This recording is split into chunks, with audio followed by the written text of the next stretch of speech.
Policy, एक और chapter जहाँ पे 3 राइटर का 3 फॉर्मूला है। ये 3 फॉर्मूला के बेस पे आपको एग्जाम में सम सॉल्व करना है। आपको एक्चुअली में इस चैप्टर में सिखाया क्या जाता है, कंपनी डिविडेंड देना चाहिए या कंपनी को डिविडेंड नहीं देना चाहिए, ये डिसीजन लेना है डिविडेंड देने के रिगार्डिंग। 3 राइटर का 3 मॉडल दिया हुआ है। पहला मॉडल का नाम है गॉर्डन मॉडल, दूसरा मॉडल का नाम है वॉल्टर मॉडल, और तीसरा मॉडल का नाम है MM model, Modigliani and Miller model. हम लोग डिविडेंड पॉलिसी में 3 राइटर का फॉर्मूला पढ़ने जा रहे हैं। Number 1 Gordon model, number 2 Walter model and number 3 MM model, जिसका दूसरा नाम है Modigliani and Miller model. Gordon model और वॉल्टर मॉडल बोलता है कि डिविडेंड देना या नहीं देना ये डिसीजन लेना बहुत ज़रूरी है। कुछ सिचुएशन ऐसा है जब डिविडेंड नहीं देना कंपनी के लिए बेटर है या शेयर होल्डर्स के लिए बेटर है। कुछ पॉइंट्स ऐसे हैं जब डिविडेंड दे देना चाहिए, या कुछ सिचुएशन ऐसा है जहां डिविडेंड दे देना चाहिए, कुछ सिचुएशन ऐसा है जहां डिविडेंड नहीं देना चाहिए। एमएम मॉडल बोलता है डिविडेंड दो या नहीं दो इससे कोई फर्क नहीं पड़ता, डिविडेंड देने का डिसीजन इररिलेवेंट है। देना या नहीं देना ये डिसीजन दोनों ही इररिलेवेंट है। सर ये क्या बोलना चाहते हैं? देखो गॉर्डन मॉडल वॉल्टर मॉडल क्या बोलता है, अगर कंपनी के पास 100 रुपया का प्रॉफिट है, डिविडेंड मान लो कंपनी का जो डिविडेंड नहीं, कंपनी का जो आगे फ्यूचर प्रोजेक्ट है उसमें अगर पैसा लगाते हैं और जितना डिविडेंड का रेट है उससे ज्यादा का वहां कमाई का स्कोप है, तो कंपनी को क्या करना चाहिए? डिविडेंड नहीं देना चाहिए। नहीं देना चाहिए। Very good. और अगर अर्निंग का स्कोप कम है तो वो डिविडेंड बांट देना चाहिए। यही बात गॉर्डन और वॉल्टर बोला भी, इनका फॉर्मूला यही आंसर लेने में मदद करेगा आपको। मोदिगिलानी मिलर मॉडल यानी एमएम मॉडल क्या बोला कि डिविडेंड देना है डिसीजन इररिलेवेंट है, कोई फर्क नहीं पड़ता। और ये बात को जस्टिफाई भी किया, ये बोल रहा है कि अगर कंपनी डिविडेंड बांट देता है तो शेयर होल्डर को प्रॉफिट मिल गया, और अगर कंपनी डिविडेंड नहीं बांटता है, वही पैसा बिजनेस में लगा देता है, तो शेयर का वैल्यू बढ़ेगा, तो शेयर होल्डर वहां कमा लेगा। तो शेयर होल्डर को तो अल्टीमेटली कोई फर्क पड़ता नहीं है। एमएम मॉडल ये बात बोला, डिविडेंड दोगे तो डिविडेंड में कमाई हो जाएगा उसको, और डिविडेंड नहीं देके इन्वेस्ट कर दोगे तो शेयर का प्राइस का जो ग्रोथ होगा उसमें उसको कमाई मिल जाएगा। तो तीनों राइटर अपने अपना बात को जस्टिफाई किए। आपको एग्जाम में कोई भी एक मॉडल से सम सॉल्व करने बोलेगा, अपने को निकालना क्या उस मॉडल से पहले वो समझो। तुमको market price of the share निकालना है, तुम्हारा मेन टारगेट है market price of the share निकालना। शेयर का मार्केट प्राइस क्या है और उस पे डिविडेंड का असर होने के बाद प्राइस क्या है। सिर्फ मार्केट प्राइस नहीं जानना है, डिविडेंड के असर के कारण उसके प्राइस पे क्या इंपैक्ट है वो जानना है। तो देखो गॉर्डन मॉडल क्या बोला, P0 इक्वल्स टू, P0 मतलब प्राइस पर share, P0 equals to E1, E1 मतलब अर्निंग पर share, into 1 minus B, B मतलब होता है पे आउट रेशियो, मतलब कितना डिविडेंड बांटना चाहता है। बोलता है ना 80 रुपया कमा रहे हैं, सॉरी 100 रुपया कमा रहे हैं, 80 रुपया बांट देना चाहते हैं और 20 रुपया रख लेना चाहते हैं, तो वो 20 रुपया हुआ रिटेंशन, तो 0.2 हुआ या 20% हुआ रिटेंशन रेशियो। तो यहाँ बी का मतलब है रिटेंशन रेशियो। 1 माइनस बी करोगे मतलब क्या निकल जाएगा? कोई ट्राई करना चाहते हैं? 1 माइनस बी करोगे तो क्या निकल जाएगा उससे? पे आउट रेशियो। बी का मतलब है रिटेंशन रेशियो, तो 1 माइनस बी करोगे मतलब 1 में से रिटेंशन हटा दोगे तो बाद बाकी क्या बचा, जो तुम पेमेंट करना चाहते हो, मतलब डिविडेंड के रूप में बांटना चाहते हो। तो फॉर्मूला बना P0 equals to E1 into 1 minus B divided by KE। KE मतलब cost of capital. Cost of capital आप सब पढ़ चुके हो। कॉस्ट ऑफ कैपिटल का कोई हमको एक सिंगल लाइन में मीनिंग समझा सकता है? कैपिटल अरेंज करने का कितना कॉस्ट है, यानी एक तरीके से तुम बोल सकते हो तुम जो इक्विटी शेयर बेच के पैसा उठा रहे हो उसके लिए तुमको हर साल कितना पे करना पड़ रहा है। हाँ minus B into R. B मतलब रिटेंशन रेशियो, आर मतलब इंटरनल रेट ऑफ रिटर्न। यही तो हो गया, तुम कितना रिटेन कर रहे हो उस पर कितना कमाओगे। तो देखो के ही क्या हुआ, तुम कितना देने को तैयार हो, यानी कॉस्ट ऑफ कैपिटल तुम्हारा कितना लग रहा है। और बी इंटू आर मतलब बी मतलब कितना रखने चाहते हो और आर मतलब कितना कमा रहे हो। तो जितना देना चाहते हो माइनस कितना रखना चाहते हो। तो E one into one minus B whole divided by K E minus B are. और हम सबका ब्रेकअप लिख दिया है यहाँ पे। पी जीरो का मतलब प्राइस पर शेयर, ई वन का मतलब अर्निंग पर शेयर, बी का मतलब retention ratio, one minus B का मतलब पे आउट रेशियो निकल जाता है, K E minus cost of capital, और आर का मतलब इंटरनल रेट ऑफ रिटर्न। अब देखो नेक्स्ट मॉडल का नाम क्या लिखा है, वॉल्टर मॉडल। उसके नीचे देखो are greater than K E, are equals to K E and R less than K E. हम तीन बात लिखा है।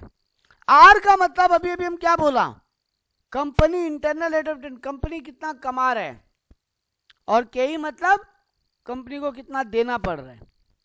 आर का मतलब कंपनी कितना प्रॉफिट कमा रहा है, और के ई का मतलब इक्विटी शेयर होल्डर्स को कंपनी कितना दे रहा है, इक्विटी शेयर होल्डर के लिए कंपनी का कितना कॉस्ट लग रहा है, कितना खर्चा लग रहा है।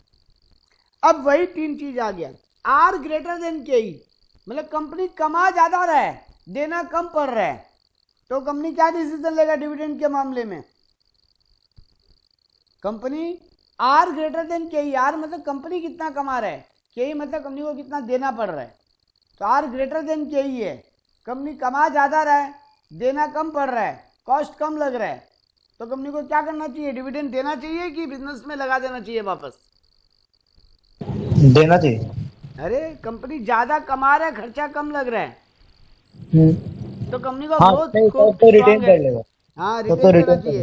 तो देखो हम क्या हाँ। लिखा, R greater than K equal to negative, that means dividend के लिए नो डिविडेंड, कंपनी का ग्रोथ का स्कोप है तो नो डिविडेंड।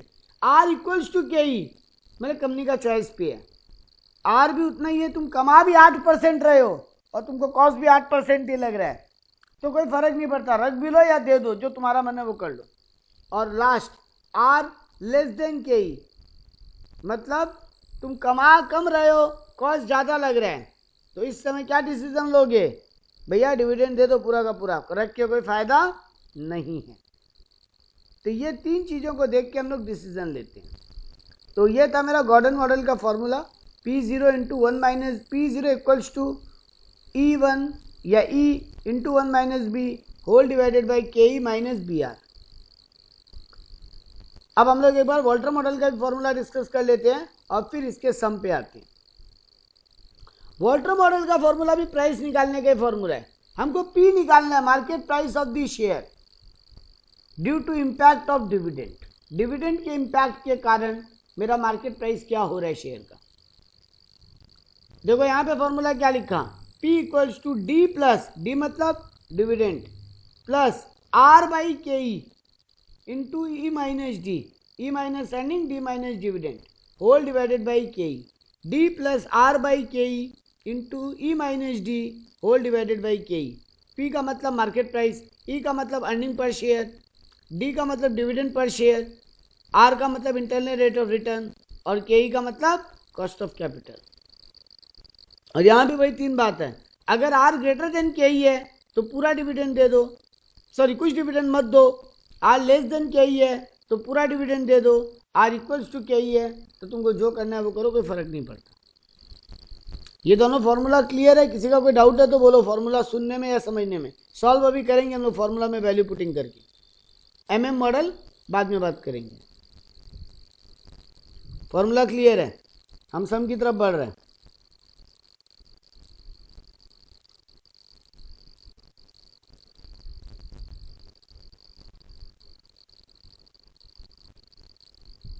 पहले देखो हम यहाँ वॉल्टर मॉडल सॉल्व किया, फिर बाद में गॉर्डन मॉडल पे जाएंगे। हम एक एक एग्जांपल लिए हैं। सम्स क्लियरली नजर आ रहा है आप लोग को? हाँ सर। ठीक है। अर्निंग बोला है 10 रुपया पर शेयर है कंपनी का, कैपिटल रेट मतलब के ई 10% है, और rate of investment, rate return on investment मतलब 12% है, मतलब आर 12% है। आपको बोला है कंपनी 10 रुपया अर्न करता है, कंपनी का कैपिटल रेट 10% है, केई 10% है, rate of return on investment यानी आर 12% है। आपको बोला है कैलकुलेट ऑप्टिमम डिविडेंड पे आउट रेशियो, कंपनी का best dividend pay out ratio क्या होना चाहिए, एंड प्राइस पर शेयर, दो चीज निकालने बोला है आपको। आपको 3 डेटा दिया है, वॉल्टर मॉडल से सम दिया है, बोल रहा है अर्निंग कंपनी का 10 रुपया पर शेयर है, कैपिटलाइजेशन रेट केई कॉस्ट ऑफ कैपिटल जिसको बोलते हैं वो 10% है, रिटर्न ऑन इन्वेस्टमेंट मतलब आर वो 12% है। आपको 4 सिचुएशन दिए हैं। कंपनी अगर 25% डिविडेंड, पहले हम आपको बोला हमको ऑप्टिमम पे आउट रेशियो बताओ, ऑप्टिमम पे आउट रेशियो बताओ, कौन सा बेस्ट पे आउट रेशियो होगा। कंपनी 25% डिविडेंड दे दे, कंपनी 50% डिविडेंड दे दे, कंपनी 75% डिविडेंड दे अपनी कमाई का, कंपनी 100% डिविडेंड दे अपनी कमाई का, या कंपनी 0% डिविडेंड दे अपनी कमाई का। कोई बिना सॉल्व किए हमको बता सकता है कौन सा बेस्ट होगा। फुल डिविडेंड देना, जीरो डिविडेंड देना, कि कमाई का 25% डिविडेंड देना, कि कमाई का 50% डिविडेंड देना, कि कमाई का 75% डिविडेंड देना। बोलो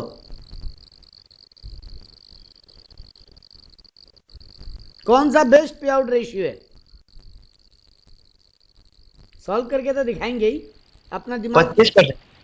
25%। ओके, क्यों लगा 25%? सर क्योंकि ऑप्टिमम डिविडेंड पे आउट रेशियो तो 25% ही क्यों? तुम्हारा बोलना 100 रुपया कमा रहा है तो 10 रुपया यहाँ पे कंपनी कमा रहा है पर शेयर, तो तुम्हारा बोलना है 2.5 रुपया डिविडेंड बात दे, 7.5 रुपया रख ले। हाँ, क्यों? कुछ तो अपने पास रिटेन करेगा ही, तो जस्टिफिकेशन नहीं है वो, कुछ तो 25 की जगह 50 क्यों नहीं हो सकता था। हाँ हम बोले कंपनी को 0 पे आउट करना चाहिए, पूरा का पूरा रख लेना चाहिए। सर हमको लगता है 100% डिवीजन देना चाहिए सर। 100% डिविडेंड देना चाहिए। अच्छा ठीक है, क्यों लगा आपको? सर क्योंकि अगर वो पूरा कमा रहा है तो अभी अपने शेयर होल्डर को पूरा दे दे, तो और वो लास्ट मोमेंट अगले बार जब ना दे तो लगेगा कि कंपनी दिया है। अच्छा। इस बार नहीं दे सकता क्योंकि खराब कंडीशन है। आप लोग ये फ्यूचर को कैसे प्रेडिक्ट कर रहे हो, अगली बार हेन टेन? हम बताते हैं आपको, आप मेरा एक लाइन मिस आउट कर गए सब कोई। जब हम आपको ये वाला चीज समझा रहा था, are greater than K E तो no dividend, R equals to K E तो कंपनी डिविडेंड देना चाहे नहीं देना चाहे कंपनी का choice, and R less than K E तो फिर 100% डिविडेंड। अब हमको बताओ यहाँ पे डेटा के हिसाब से आर क्या है कंपनी का 12% और के ई कितना है 10%, मतलब कंपनी कमा रहा है 12% की रेट पे, कॉस्ट लग रहा है 10% की रेट पे, तो कंपनी को क्या करना चाहिए? बोलो। डिविडेंड देना चाहिए, नहीं देना चाहिए। नहीं देना, लेस देन कहीं ना। आर लेस देन के, आर ग्रेटर देन के ही है। अरे कंपनी कमा रहा है 12, तुम लोग रीजन ही नहीं समझे, ठीक है हम रीजन भी देते हैं। कंपनी कमा रहा है 12% करके, कॉस्ट लग रहा है 10%, तो फिर तो ये पैसा अपने पास रखना चाहिए, क्योंकि कमा ज्यादा रहे हैं हम, तो और इन्वेस्ट करो, क्योंकि कमाने का स्कोप है, अभी तो ग्रोथ का स्कोप है।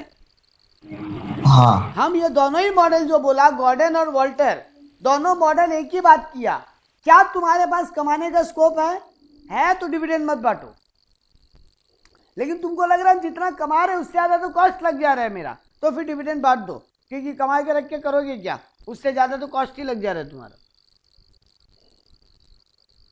क्लियर है सबको को? क्लियर है ये बात? अगर आर ग्रेटर देन के ही हो, मतलब कंपनी कमा ज्यादा रहा है कॉस्ट कम लग रहा है, तो फिर कंपनी को वो पैसा बिजनेस में और लगाना चाहिए, क्योंकि अभी कमाई का स्कोप स्ट्रांग है। कमाना ज्यादा है खर्चा कम है, तो और बिजनेस को बढ़ाओ, अभी कमाई का ग्रोथ का चांस है। वही जहाँ पे कमाई कम खर्चा ज्यादा हो, तो फिर भैया बांट दो, क्योंकि वो पैसा बिजनेस में रख के भी तुम क्या कर लोगे, तुम्हारा खर्चा में निकल जाएगा वो पैसा, इससे अच्छा डिविडेंड बांट। तो यहाँ पर भी आर मेरा 12% है, के ई मेरा 10% है, कंपनी को डिसीजन लेना चाहिए। देखो हम पहला ही लाइन क्या लिखा, solution, are greater than K E, so dividend pay out should be 0।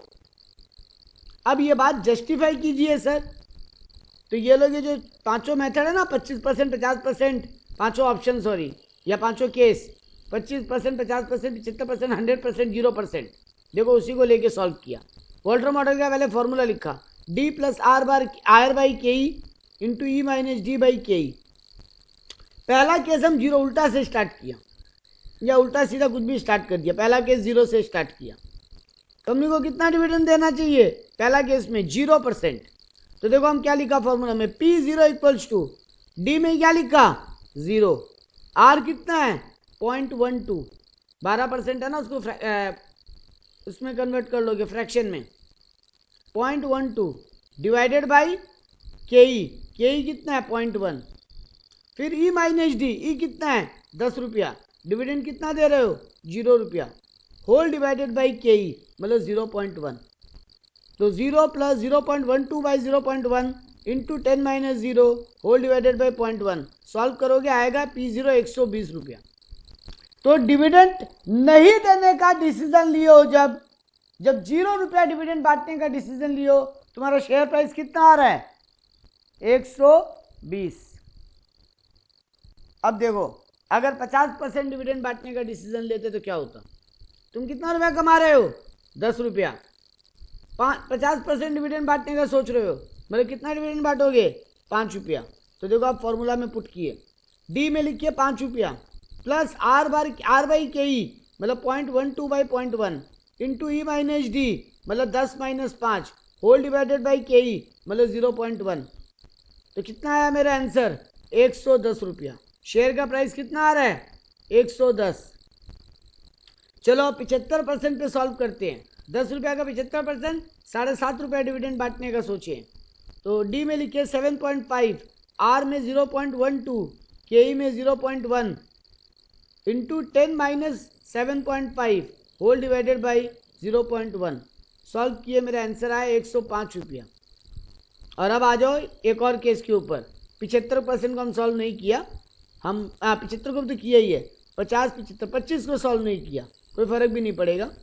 अब 100% को भी सॉल्व करके देखा, 100% को भी सॉल्व करके देखा, तो पूरा का पूरा डिविडेंड बांट दे रहे हैं। तो डी कितना होगा 10 plus 0.12 by 0.1 multiply by E minus D मतलब 10 minus 10 whole divided by 0.1। Answer आ रहा है 100। तो आप 4 सिचुएशन में आंसर देखियो। अगर 0% डिविडेंड बांटे, 50% डिविडेंड बांट दे कमाई का, 75% डिविडेंड बांट दे कमाई का, 100% डिविडेंड बांट दे कमाई का। क्योंकि मेरा आर ग्रेटर देन के ही था, मेरा बेस्ट आंसर किस में आना चाहिए था, मेरा बेस्ट आंसर किस में आना चाहिए था, क्योंकि मेरा आर ग्रेटर देन के ही था।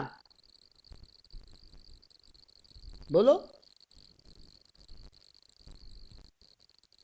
हेलो सर 0% में सर। आया भी है देखो 0%। जब 0 डिविडेंड बांट रहे हो, market price of the share कितना है तुम्हारा 120। जब 50% डिविडेंड बांट रहे हो, market price of the share कितना है 110। जब 75% डिविडेंड बांट रहे हो, market price of the share निकल के आ रहा है 105। और जब फुल डिविडेंड बांट दे रहे हो, market price of the share आ रहा है 100। तो देखो जैसे जैसे डिविडेंड बांटने का परसेंटेज बढ़ा रहे हो, तुम्हारा market price of the share गिर रहा है। और market price of the share बढ़ना बेटर होता है कि गिरना बेटर होता है? बढ़ना बेटर होता है। ऑब्वियस बात है, शेयर का प्राइस बाजार में बढ़े तो कंपनी का गुडविल भी बढ़ता है, इन्वेस्टर भी अट्रैक्ट तभी होंगे। कोई गिरता हुआ कंपनी में पैसा लगाना चाहता नहीं है जल्दी से, अनलेस एंड अनटिल तुमको लगे कि जानबूझ के गिर रहा है या टेम्पररी गिरावट है, बाद में बढ़ेगा, वो अलग बात हो गया। नॉर्मली कोई शेयर मार्केट में जब जाता है, कोई कंपनी का शेयर गिरता हुआ दिखता है, बोलते हैं तो खराब कंपनी है भाई, इसका तो शेयर प्राइस गिर रहा है, इसमें पैसा नहीं लगाएंगे। और गिर गया तो, और कोई कंपनी का शेयर प्राइस बढ़ता है तो तुमको लगता है ये अच्छा कंपनी है, ग्रोथ कर रहा है, अभी लगाते हैं और बढ़ेगा। बट शेयर मार्केट में ये तो होता है, शेयर मार्केट में लॉ ऑफ डिमांड काम नहीं करता। प्राइस बढ़ता है तो लोगों को लगता है कि और बढ़ेगा, प्राइस गिरता है तो लोगों को लगता है और गिरेगा। तो देख लो यहाँ वही तो हो रहा है तुम्हारा। तुम खुद ही बोले थे 0% डिविडेंड या 0 रुपया डिविडेंड बेस्ट होगा, देखो वही हो रहा है। तो अल्टीमेटली हम इस फॉर्मूला से क्या निकाले थे P0, क्यों निकाल रहे थे? इसीलिए ये कंपेयर करके चेक करने के लिए क्या डिविडेंड बांटना सही है कि नहीं। तो प्राइस बढ़े, प्राइस अगर बढ़ने लग जाता हो डिविडेंड बांटने पे तो तुम क्या बोलते, बांटो डिविडेंड। प्राइस अगर गिरने लग जा रहा है डिविडेंड बांटने पे तुम बोलोगे मत बांटो डिविडेंड। यही अगर तुम लोग एग्जाम घर में सॉल्व करके देखना, एक बार के को 12% और आर को 10% कर देना। अब के बढ़ा कि आर बढ़ा, अगर इसी एग्जाम्पल को हम पलट दें, के 12% और आर 10%, तो के बढ़ा, खर्चा ज्यादा है, रेट कम, रिटर्न कम है, तो डिविडेंड बांट भैया बांट दो। तब तुम देखना तुम्हारा 100% वाला में आंसर हाईएस्ट आएगा और 0% वाला में आंसर लोवेस्ट। मतलब जितना डिविडेंड बांटते जाओगे शेयर का प्राइस बढ़ेगा। यही ये दोनों मॉडल जस्टिफाई करने का कोशिश किया, यही तुम गॉर्डन मॉडल में भी देखोगे। यही ये दोनों मॉडल जस्टिफाई करने का कोशिश किया कि अगर मेरा कमाई ज़्यादा है खर्चा कम है तो पैसा बिजनेस में रिटेन करो, और मेरा खर्चा ज़्यादा है कमाई कम है तो पैसा बिजनेस में रिटेन मत करो, डिविडेंड के रूप में बांट दो। और जस्टिफाई करने के लिए लोग ये फॉर्मूला बनाया जहाँ पे ये प्रूव किया कि जब मेरा के ई छोटा और आर बड़ा था तो मेरा प्राइस ऑफ द शेयर तब हाई है जब हम डिविडेंड नहीं बांट रहे। ये प्रूफ अपनी बात को। और 25% में हम सॉल्व किया है, नीचे में 25% में हम सॉल्व किया, 25% में 115 रुपये आ रहा है शेयर का दाम, तो वो भी वही है, जीरो में ही सबसे हाईएस्ट आ रहा है। क्लियर है ये सबको? हाँ सर। एक और एग्जांपल करते हैं। नेट प्रॉफिट कंपनी का 30 लाख है, एग्जांपल 2 वहीं साइड में। नेट प्रॉफिट कंपनी का 30 लाख है, 12% प्रेफरेंस शेयर है कंपनी का 100 लाख का। 100 लाख का कंपनी प्रेफरेंस शेयर इशू करके रखा है जिसमें 12% डिविडेंड है। इक्विटी शेयर कंपनी का 3 लाख है, नंबर है 3 लाख इक्विटी शेयर है, नंबर है ये, नंबर रुपीज नहीं है 3 lakh, 3 lakh number of shares है। रिटर्न ऑन इन्वेस्टमेंट कंपनी का 20% है और के ई 16% है। रिटर्न ऑन इन्वेस्टमेंट कंपनी का 20% है और के ई 16% है। बोल रहा है कैलकुलेट डिविडेंड पे out ratio to share price at ₹42। अगर तुम्हारा 42 शेयर प्राइस होता तुम कितना डिविडेंड बांटते? तो देखो लोग फॉर्मूला में वैल्यू पुटिंग करके निकाला। 2 टाइप का सम आता है इस पे। पहला में तुमको बोलेगा प्रूफ करके दिखाओ, ऐसे ही तुमको एग्जाम में 5 रेट दे देगा और बोलेगा हर एक रेट में प्रूफ करके दिखाओ कौन सा बेटर है। तुम पहले ही अपना आंसर दे दोगे कि या तो 0 डिविडेंड बांटो या 100%, दोनों में से कौन सा बेटर है, और फिर 5 एग्जाम्पल लेके प्रूफ करके दिखाओगे एग्जाम में।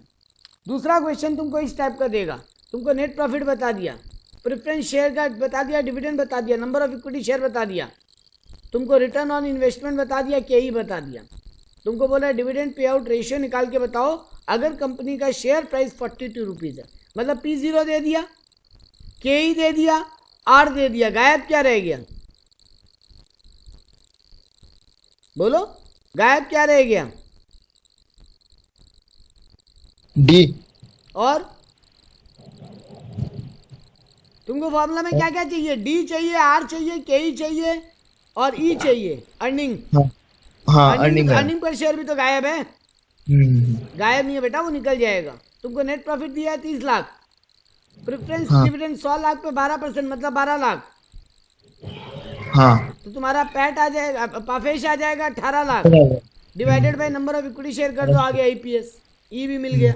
तो देखो इस तरह सब में ई गायब कर दिया। पिछला सब में तुमको ई दे दिया था 10 रुपया पर शेयर, इस सब में तुमको ई गायब कर दिया।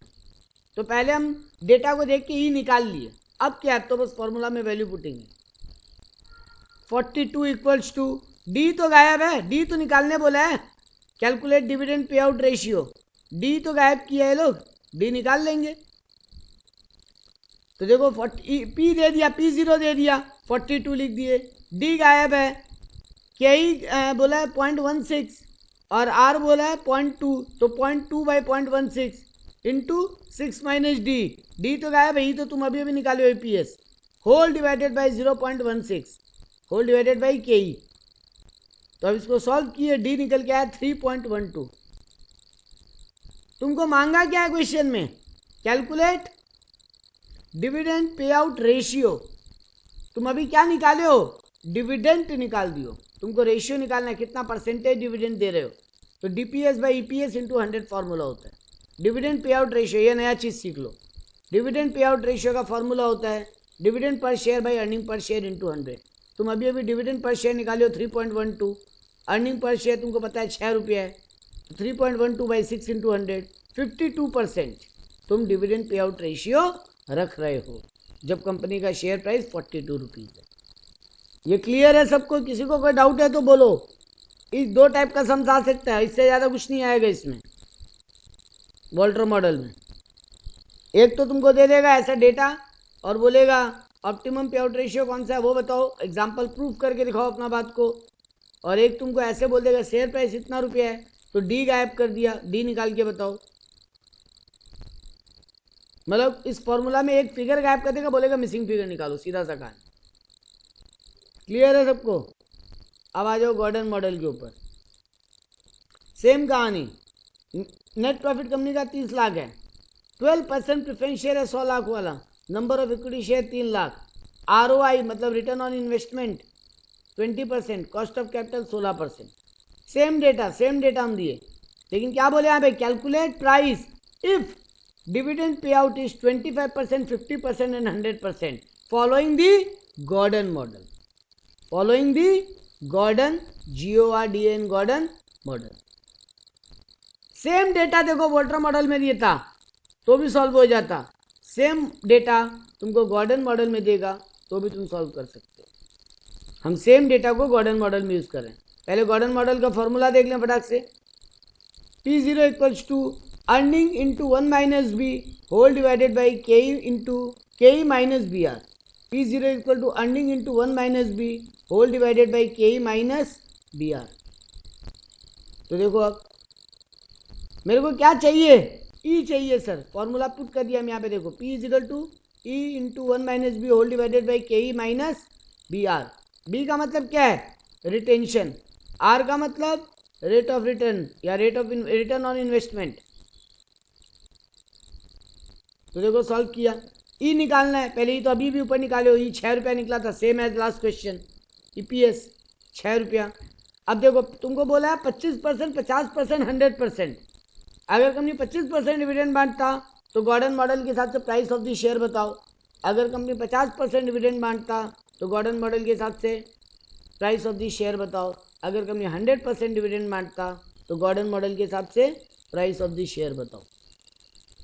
तो देखो सबसे पहले 25% में सॉल्व कर लिया, फॉर्मूला में वैल्यू पुटिंग है 6 इंटू 1 माइनस बी।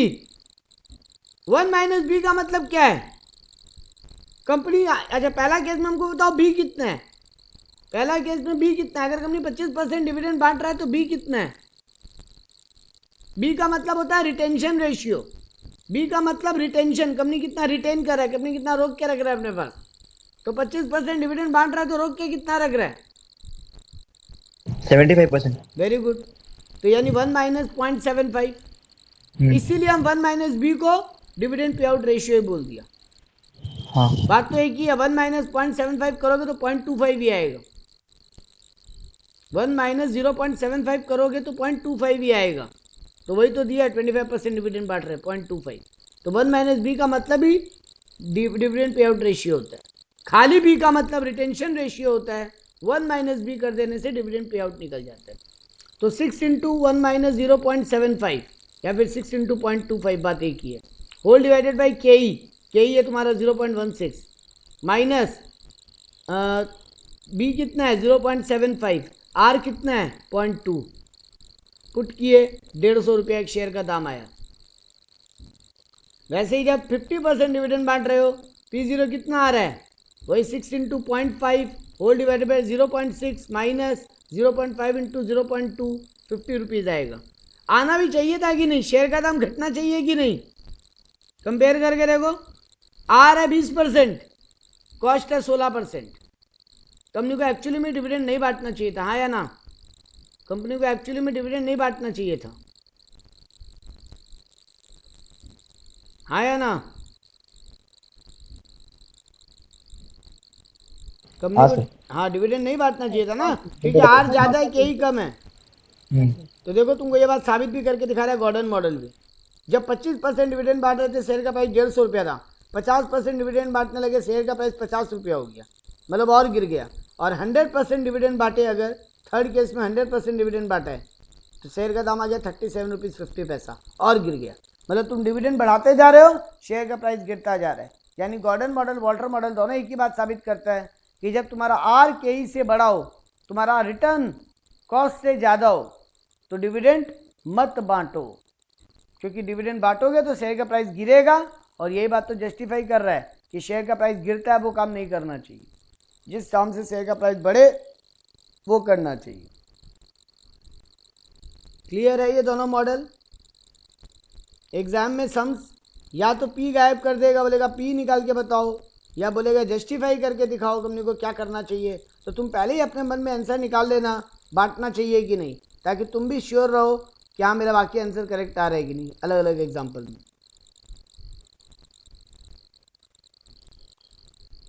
आखिरी मॉडल का नाम है Modigliani and Miller model, जो कि बोलता है डिविडेंड इज इररिलेवेंट।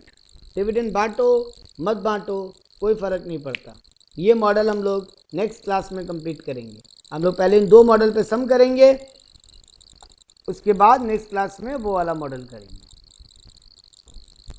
तेरे को यहाँ पे इलस्ट्रेशन 1 दिया, calculate the prevailing market price of the share using Walter model from the following information. आपको वॉल्टर मॉडल से P0 निकालने बोला, यानी P निकालने बोला, प्राइस ऑफ द शेयर। आपको बोल दिया rate of return on investment 10% है, कंपनी कितना कमा रहा है 10%। कैपिटलाइजेशन रेट 8% है, मतलब कंपनी का कॉस्ट कितना लग रहा है 8%। क्या करना चाहिए, डिविडेंड बांटे कि नहीं? पहले डिसीजन ले लो, डिविडेंड बांटना है कि नहीं बांटना है?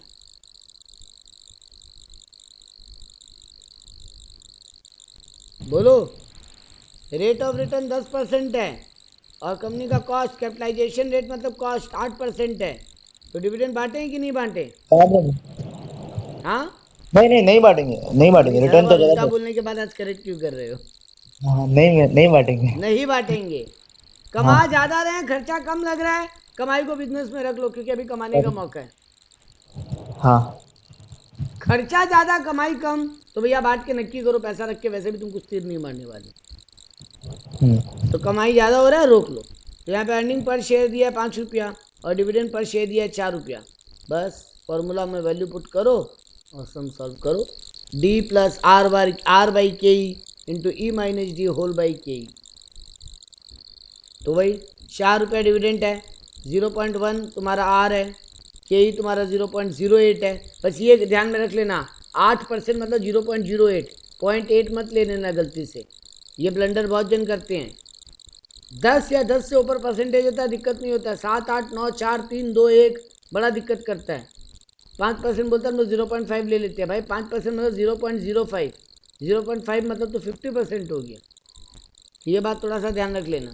0.08 कंपनी कमा रहा है 5 रुपया, 4 रुपया बांट दे रहा है, तो 5 - 4 होल डिवाइडेड बाई के 0.08। तुमसे मांगा था प्राइस ऑफ द शेयर निकाल के बताओ, तुम निकाल के दिखा दिया वॉल्टर मॉडल से। बहुत ज़्यादा टफ सम नहीं आएगा, ऐसे बच्चा समझाएगा इस चैप्टर से, इसीलिए पहले ये चैप्टर करवाए। एक और सम करते हैं। बोला from the following information supplied to you determine the theoretical market value of equity share.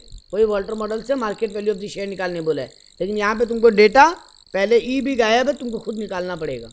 देखो यहाँ पे क्या बोल रहा है, कंपनी का अर्निंग ऑफ द कंपनी है 5 lakh, dividend paid 3 lakh, number of equity share 1 lakh, price earning ratio P ratio दिया है, पीई रेशियो 8 रुपया, और rate of return on investment 0.15 दिया है।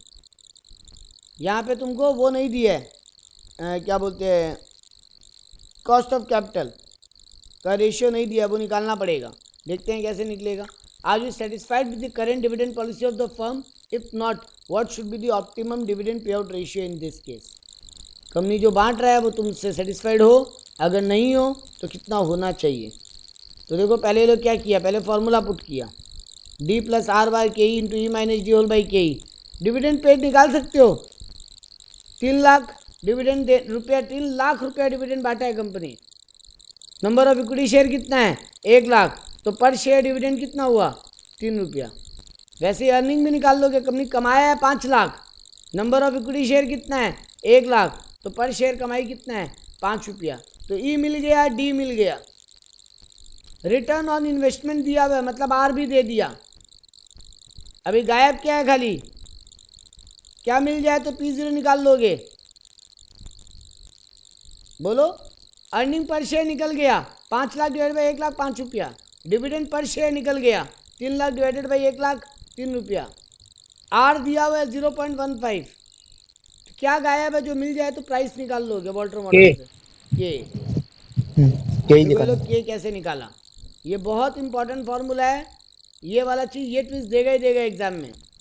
1/P रेशियो से के निकलता है, के निकालने का एक फॉर्मूला है 1/PE रेशियो।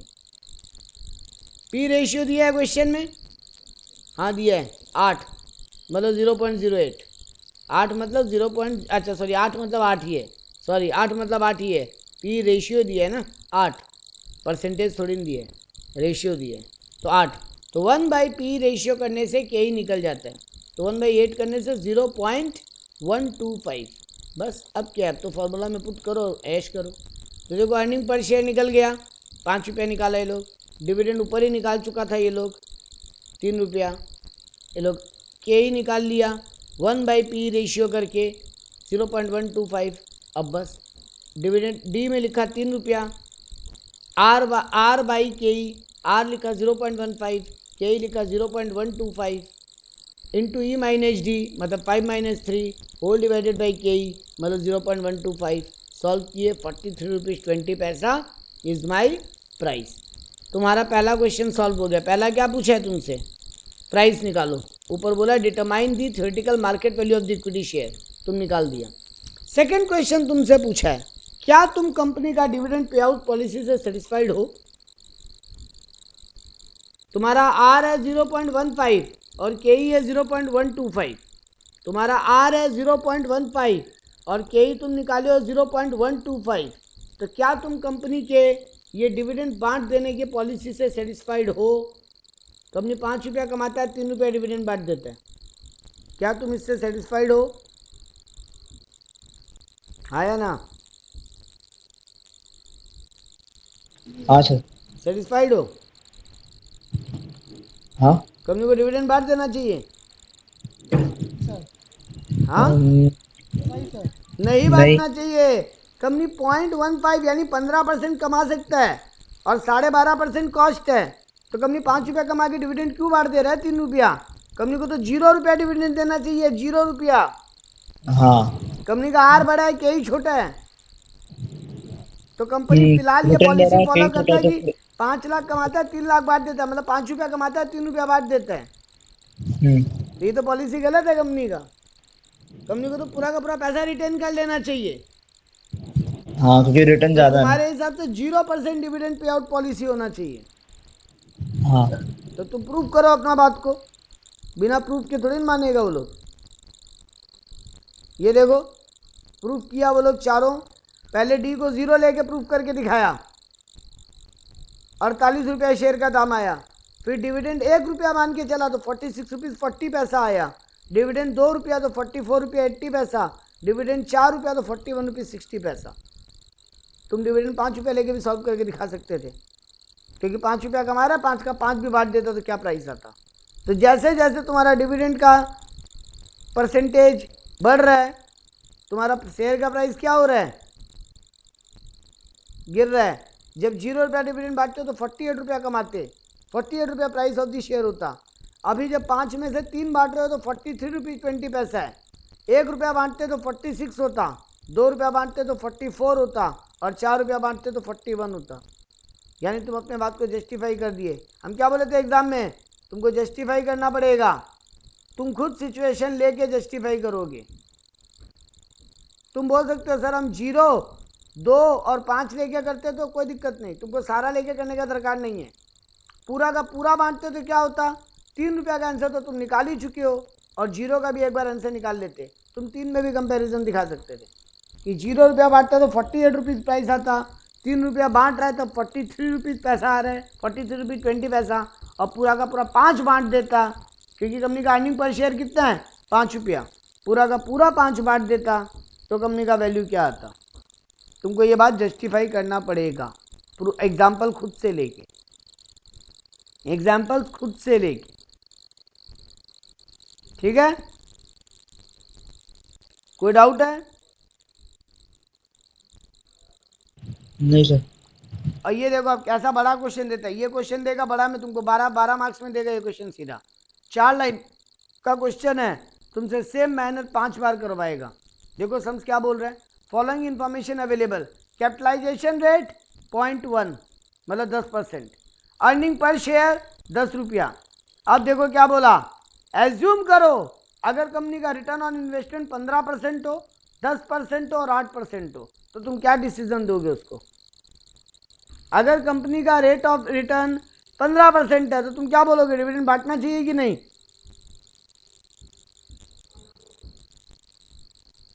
बोलो।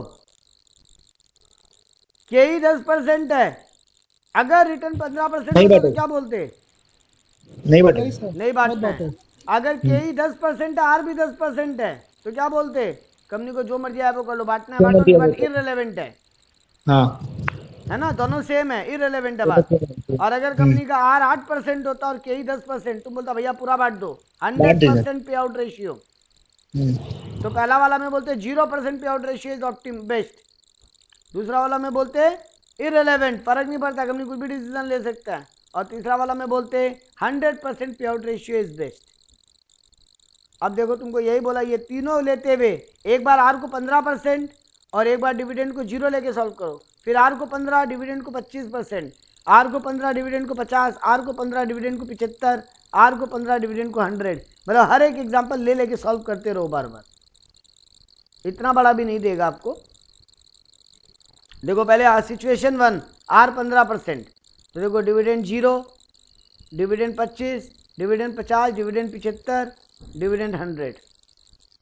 अब केस 2, आर 10%, देखो एक बात गौर करो, देखो आर जब 10% है ना और के भी 10% है, देखो कंपनी 0% डिविडेंड बांटे तो भी शेयर का प्राइस क्या आ रहा है, 100। कंपनी 25% डिविडेंड बांटे तब भी शेयर का प्राइस क्या आ रहा है, 100। कंपनी 50% डिविडेंड बांटे तब भी 100, 75% बांटे तब भी 100 और 100% बांटे तब भी 100। तो यही तो हम लोग क्या बोले थे, जब दोनों का रेट 10% है, दोनों का रेट सेम है आर और के ई का, तो डिविडेंड बांटे या नहीं बांटे ये डिसीजन इररिलेवेंट है। तो प्रूव किया ना अगला, हर हाल में प्राइस 100 रुपये ही आ रहा है तुम्हारा। और यही जब डिविडेंड आर ज़्यादा था और के ही कम था, तब देखो 150, जैसे जैसे डिविडेंड बढ़ रहा है शेयर का प्राइस गिर रहा है, 150, 137, 125, 112, 100। और अब देखो थर्ड सिचुएशन में, जब तुम्हारा आर 8% है और डिविडेंड के ही 10% है, तो जैसे जैसे डिविडेंड पे आउट बढ़ रहा है तेरे शेयर का प्राइस बढ़ रहा है। जब कंपनी डिविडेंड 0% बांट रहा है, 80 रुपये शेयर का प्राइस निकल के आ रहा है। जब कंपनी 25% डिविडेंड बांट रहा है, 85 हो जा रहा है, देखो बढ़ गया। 50% बांट रहा है, 90 हो गया। 75% डिविडेंड बांट रहा है, 95 हो गया। और लास्ट 100% डिविडेंड बांट रहा है तो 100 रुपया हो गया। और यही होना भी चाहिए था, जब के इज ग्रेटर देन आर तुम्हारे शेयर का प्राइस बढ़ना ही चाहिए था, क्योंकि तुम भी यही बोल रहे हो कि जितना ज़्यादा डिविडेंड बांटोगे कंपनी के लिए वही ठीक है सिचुएशन। तो ये था वॉल्टर मॉडल। आज यहीं रखेंगे, नेक्स्ट डे थोड़ा गॉर्डन मॉडल का सम्स करेंगे और उसके बाद